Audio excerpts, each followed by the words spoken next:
Magandang araw! Ang ibabahagi ko sa inyo ngayong araw ay ang akdang Akasya o Kalabasa, isinulat ni Consolacion P. Conde.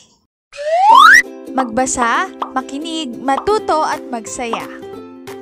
Ako si Binibining Menya. Handa na ba kayo? Tara na, umpisa na nating isa-isahin at pirapirasuhin ang mga detalyeng nakapaloob dito. Katulad ng binanggit ko kanina, ang ibabahagi ko ngayong araw ay ang akdang Akasya o Kalabasa. Hindi maikakailan na kung malaki ang puhunan ay maaaring tumubo rin iyon ng malaki kaysa maliit ang naturan. Gayon din ang paghahanda at pagpupunyagi ng tao na pinamumuhunan ng puo-puong taong pag-aaral at pagpapakasakit.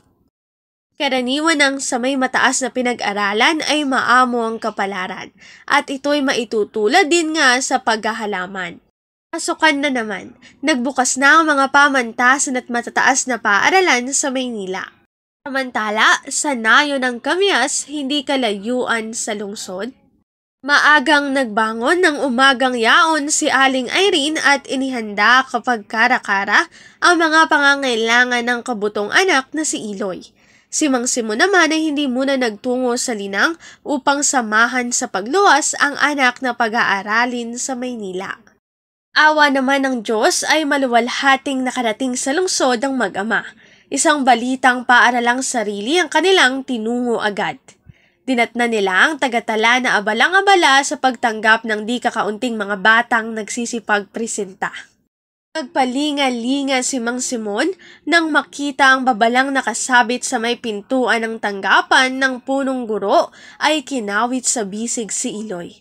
Halika at makikipag-usap muna ako sa punong guro. Magandang umaga po sa kanila, panabay na bating galang ng mag-ama.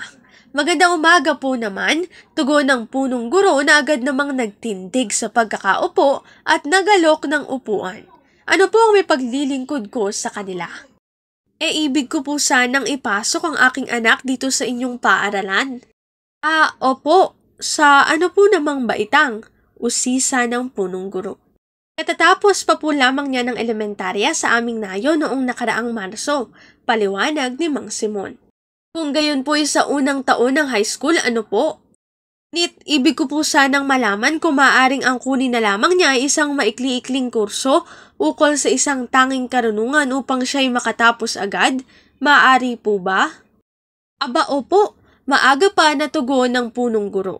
Maaring ang lalong pinakamaikling kurso ang kanyang kunin, iyan ay batay sa kung ano ang gusto niyong kalabasan niya. Kung ang nais ninyo ay magpatubo ng isang mayabong na punong akasya, gugugol kayo ng puo-puong taon. Subalit, ang kakailanganin ninyo ay ilang buwan lamang upang makapaghalaman kayo ng isang kalabasa. Hindi natubigan si Mang Simon sa huling pangungusap ng punong guro. Gayon din si Iloy, pagkuwan ay nagbulungan ng mag-ama. At umuwi ng nag-iisa si Mang Simon. Habang naglalakbay na patungong lalawigan ay tatambis-tambis sa sarili. Mabuti na nga ang kunin niyang buo ang kurso sa high school at saka na siya kumarera. Higit na magiging mayabong ang kanyang kinabukasan. Narito ang aking sanggunian ng mga nakatala sa bawat slides. Kung interesado kayo na magbasa pa, maaari niyong bisitahin ang website na ito. Akasya o Kalabasa ni Consolacion P. Conde. Dito na nagtatapos ang aking pagbabahagi. Sana ay marami kayong natutuhan. Muli, magbasa, makinig, matuto at magsaya. Ako si Binibining Menya. Paalam!